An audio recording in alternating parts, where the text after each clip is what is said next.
Guys, welcome back to HPL. Game 1 is about to get underway between Ek0p and Kaldi. And Ek0p sort of, he's been pushing his opponents to the test.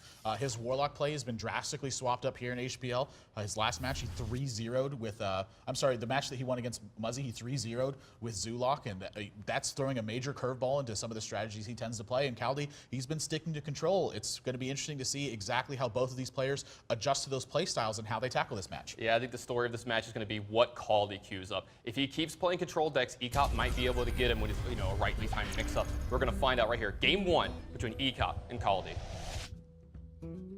Yeah, so Ek0p already, you can see it. I mean, the aggression is the name of the game he loves, and Kaldi, we're going to get his perspective up as soon as you can. A little bit of client issues here, so we're going to stick with Ek0p's point of view, but I like his choice right out of the gate, man. Continue that aggression. If it's been working for you, why fix it? Yeah, we've seen aggression be the name of the game in almost every matchup that we've had here in HPL. At least one person, if not both of them, has tried to be a huge aggressor, and you're going to see no change here from Ek0p. Yeah, I do like that Kaldi has gone with Druid here, too. I think this is a choice that's going to be right up his alley to kind of feel out which direction he should be going with his decks. He doesn't know exactly what Ek0p's going to come out of the gate with, and Druid's going to kind of spell that out. Not only that, but it's going to help him kind of feel out what he needs to do to be winning these matches. I mean, maybe he should be playing control. I don't want to take that away from him and say that that shouldn't be part of his range, but something that needs to happen is he has to have a good reason for playing that control deck. And so the fact that he's queued up Druid here, the fact that you can get these explosive draws and get momentum on your side, I think is a great point for him, and you're seeing it turn 1 here, Shade next Ramus. Yeah, speaking of explosive draws, turn 1 Shade on the play is a pretty good one from Kaldi here. Now, Ek0p's immediately under the gun, so he's going to have to find a line of sequences that get enough damage in while dealing with this giant threat from Kaldi early. Yeah, the freezing trap in his hand, I think, is so important in this matchup. Druid likes to put a lot of mana into his threats and take full advantage of that, but against something like freezing trap, it's difficult to have a minion that you consider expendable in order to run into a freezing trap and really throw off your mana curve. Yeah, this is why you see some of the Druid decks actually play Zombie Chow in some of their lists. Cards like freezing trap and Mirrodin are like really big problems for Druid decks in the past, so they have cards like that sometimes to break it up, but we haven't seen Kaldi's hand yet, so we don't know if he has a card like that in his deck. Yeah, still, I mean, Druid decks are pretty linear at this point. There's very few flex slots unless you've completely swapped up your strategy into something like Ramp Druid maybe. But I would kind of expect to be the same thing here.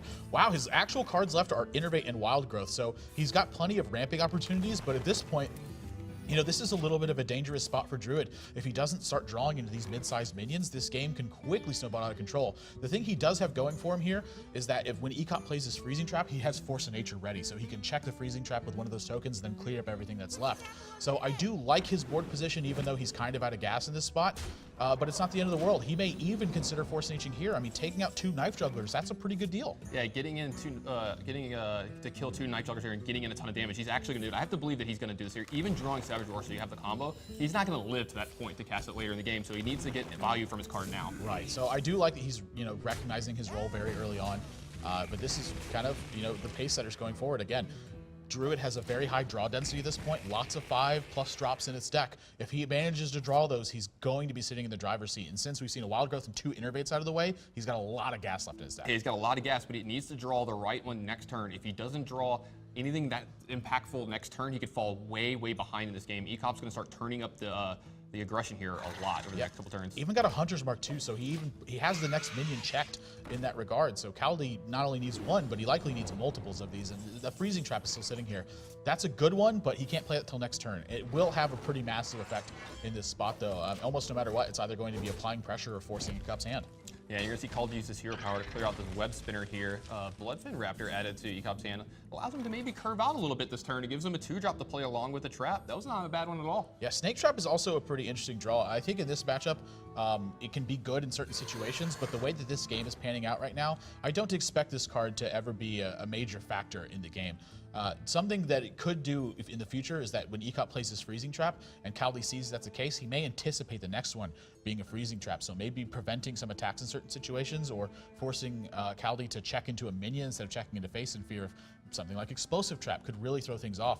But at the same time, if he plays Snake Trap first, I think Kaldi's going to assume it's freezing trap and then try to make a decision from there. So a lot of little mind games coming in with these secrets, but I have to believe in this board position that Ek0p's got a minor advantage. Yeah, Ek0p definitely has an advantage here. He's going to actually play the Snake Trap, but I love the point that you made of it's just so back and forth on what secrets to play and what secrets you think your opponent has, and there's a lot of room for bluffing with it. I love it here. We've seen a lot of games where players haven't attacked for a turn or two in a row, and it's been correct because it's been freezing trap, or we found out 2 turns later it was incorrect because it wasn't freezing trap and they got punished for it. Yeah, back and forth on the guessing game here. It's such a difficult situation to navigate when freezing trap is such a big detriment to exactly what's happening. So, I mean, very early on, we're already seeing it that this Sylvanas is a little problematic from Ek0p's perspective. He doesn't have a way to really stop this damage, and at the same time doesn't want to kill Sylvanas because he's going to be giving a minion over to Kaldi if he does that. Yeah, he's going to be giving a minion over Kaldi, but he's going to get this freezing trap into play, so Kaldi's going to have to play around 2 traps most likely next turn and really think about his sequencing. Also, he doesn't really have a lot of options for turn 7 next turn, so it looks like Ek0p's going to be able to push through a decent bit of damage here this turn. Yeah, kind of playing off of each one of his draws is the, you know, Druid finds itself in those situations quite often. But again, it's just the fact that your deck is so stacked with minions that it's kind of tough to not draw one, especially when you already use both your Innovates and a Wild Growth at this point. So 2 traps, this is sort of an interesting spot, is that now Kaldi knows exactly what they can be at this point. You know, the fact that he's seen Web Spinner does kind of tip it off to a more mid-range strategy, so he expects Freezing Trap. And the second one, I don't necessarily think that he expects something like Explosive Trap. You know, this is kind of, it's a little bit more face up in a situation like this. So Ek0p, he's got an advantage in terms of the amount of damage he's pushing through and forcing Kaldi's attacks, but you know, kind of really out of powerful options at this point. Yeah, Kaldi's going to have time to play this Ragnaros and maybe get value out of these Savage Wars, so maybe his hand isn't as bad as it looks. Also, you know, he's going to be able to proc these traps when he wants to. He knows which ones they are, most likely. As you said, Explosive Trap's kind of fallen out of favor. Haven't seen many people play with it. I know you've heard me talk about it. I actually just hate the card most of the time. I'm just not a big fan. And we've seen Snake Trap coming up a decent bit here in HPL. Yeah, Kaldi knows, by the way, that this is extremely likely to be Snake Trap at this point. So he is going to check for misdirection. I do like his sequencing here. He will be hero powering this turn anyway. So good to see him do that, just in case it's something like misdirection. You know, you don't want the Sylvanas to be pointing at your own face. That would just be a complete disaster. Replays his Shade here. I mean, not really too much happening in this position. Ek0p is going to be forced to push for damage and see if he can race against what Kaldi's got. Yeah, he just picked up a kill command. That's definitely going to help him race. He's already got 2 beasts in play, so hopefully one of them stays. Hopefully for Ek0p's sake, one of them stays in play so you can get full value out of this this kill command. Now he does have an Unleash the Hounds. He can start to push for more damage this turn with that. You got to believe that there might be a turn where you get a little bit more value if Kaldi plays another minion, but there's a good chance that minion's going to have taunt or kill one of yours. So it's a good guessing game on Ek0p's side of when he can get the most value out of this Unleash the Hounds. Yeah, freezing trapping again here too is sort of unique. It will deny the Shade once more, but he doesn't have a way to stop this 5 damage, and this is really where the race has begun. And until Kaldi draws something like Swipe, I don't expect him to attack any minions unless he's just in a dire situation, or maybe draws a big taunt minion or something like that. But I couldn't blame Ek0p for any of these sequences of plays. I mean, getting the Shade completely checked out and weaving in hero powers is very good, but at the same time, pushing for damage is something he very much needs to do. Yeah, I think he really wants to hero power this turn, and he can't find a sequence where he gets to unleash Freezing Trap and hero power. He just doesn't have enough mana yet, and so it's Wow, he's actually going to trade up this Haunted Creeper, it looks like. So we're going to figure out which one of these minions it takes. The 3-2 is not the situation he wanted to see. Just goes ahead and hero powers, and there's no reason to play the Freezing Trap with this position. I don't think any of these minions are threatening enough to Freezing Trap. And so Ek0p loses a decent bit of his board position there. Harrison Jones drawn, no value off of it yet. There's no weapon in play, but Ek0p definitely has a few in his deck. So there's a chance that he can get some value off this Harrison Jones here later in this game, because it looks like this game's going to go a few more turns at least. Yeah, I mean, it could be ending very soon too. Kaldi does have 2 copies of Savage Roar in his hand, and this Ragnaros is coming down this turn. I do not expect him to attack minions, and he doesn't have to. I don't think he's going to play around Explosive Trap by any sort of means. He already knows it's not. So, I mean, what other options does he have, really? He could double Savage Roar this turn and set Ek0p down to 4, but is that better than playing Ragnaros? It does have a 33% chance to deal 8 damage in this position. If it hits one of the Haunted Creeper tokens, it does kind of protect your Bloodfriend Raptor. He's really got everything going for him. Yeah, I actually just like playing Ragnaros here this turn. Kaldi might find a different line if he just wants to push through a ton of damage, as you said, but I gotta believe he's gonna do Ragnaros. Yeah, I don't have a problem with Harrison Jones and just hero power too. Again, the game is so close to ending that do you need Harrison Jones in your hand to pick up any value? But at the same time, is Harrison a card you want to hide from Ek0p to, you know, potentially throw off the way that he queues up in the future? Maybe you don't want him to know that you're capable of throwing in this in here game 1. That's actually a pretty good point. He might just want to hide the Harrison Jones here, not even shows up. He's not even going to attack with the Shade here, but this 8 damage from Ragnaros is going to kill one of the tokens here. So Ek0p down to just 1 minion. Yeah, I mean, really, the onus here is on Ek0p at this point. He has to get the game over with, or Ragnaros will end the game for Kaldi. So having to push the action in this spot, and then at the same time, though, how much does he want to play around something like Force Nature Savage, or can he even play around it at this point? So many things are taken into account here, but I have to believe with the way his hand's constructed, he's just going to push for damage. Yeah, I think he's just going to push for damage. You saw Force of Nature out of Kaldi earlier, and like it's really hard to play around it. I don't think Ek0p can ever afford to play around something like that anymore in this game. He's going to play a Freezing Trap. It's just as a tempo play, possibly. He might play the Pilot Shredder. If he plays the Freezing Trap, he gets an extra 2 damage in with his hero power, and then he might be able to push through enough of Kill Command and hero power next turn. It'll leave him with 7 extra damage here, and he might find that that's his only winning line. Yeah, I mean, I expect him to have to draw damage to be able to finish the game here. He can set Kaldi down to 10. With these attacks here, but he needs a little bit more damage afterwards. So something like a quick shot could be a very good draw in this spot, but I have to believe hero powering is better. The Shredder is not going to have time to push in the damage.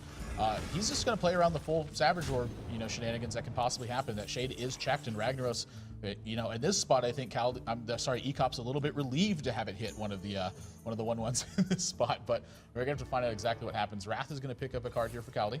Yeah, I think Kaldi's going to remove both of the minions on Ek0p's side just to make sure this Ragnaros gets in 8 here this turn. Yeah, you can also make sure it gets in 8 by silencing it later on. Ooh, getting to attack it. That's actually extra damage with Savage War if he wants to do that later in the game. Yeah, I mean, at this point, the fact that Kaldi has such a strict control over this, if Ek0p doesn't draw something absolutely massive next turn, there's no way he's going to be able to win this game. Yeah, I mean, it looks like a great game for Kaldi here. It looks like he's going to come out to a 1-0 lead, but he still has to play this game correctly. He has to proc this Freezing Trap. Yeah, you can see he's actually been padding his life total here. He does miss out on damage doing this, but he keeps his life total at a high enough point that it's going to be harder for Ek0p to really push through any sort of damage. And the Eagle Horn Bow, not going to end up being enough. 2 Savage Roars here plus a Silence is way more than enough damage to finish this game. Yeah, these 2 Savage Roars are going to finish it off here for Kaldi. He's going to come up to a 1-0 lead here on Ek0p. Ek0p's draw, I mean, he just didn't get enough board presence early. Kaldi was able to stymie him just enough to take over in the mid game, and then this Ragnaros has just been doing some work for the last couple turns. Yeah, I mean, that's the sort of thing you're going to see from Druid when they have those explosive starts and then follow up with more minions. They will win the game, pretty easily. But at the same time, Ek0p drew a lot of utility spells in the mid game. He actually just drew all 3 of his traps.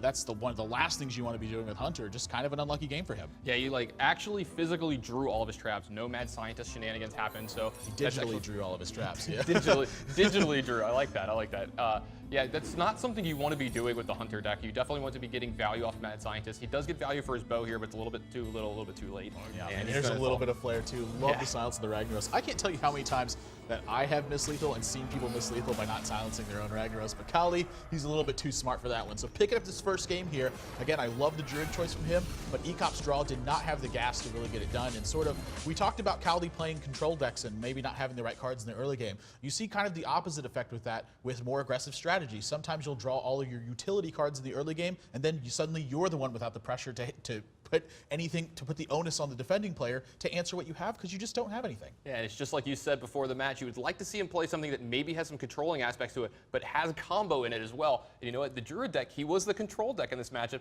He was trying to control the board as much as he could. Then he got a couple, he had the combo pieces, didn't actually need to combo him that game, but you saw Ragnaros come in and clean it up. So good call there, Admirable. You got that one just right. Force of Nature playing a very key element in that game. Even despite the fact that it was drawn early on, it was able to kill 2 Knife Jugglers. So good stuff on him, and we're going to have to find out exactly what these guys do games 2. I don't think Ek0p has a strong read at this point, but Kaldi's got a little bit more information. Maybe Ek0p wants to be pushing the action today. So they're going to be making some adjustments to their deck, and when we come back, we're going to have that game 2 coming up. Again, head over to the website, pvplive.net. You can check out everything they've played in the past and see what you think they're going to play coming into this next game. So when we come back, we're going to have that second one for you. Ek0p versus Kaldi. Don't go anywhere, guys. You're watching Hearthstone on PvP Live.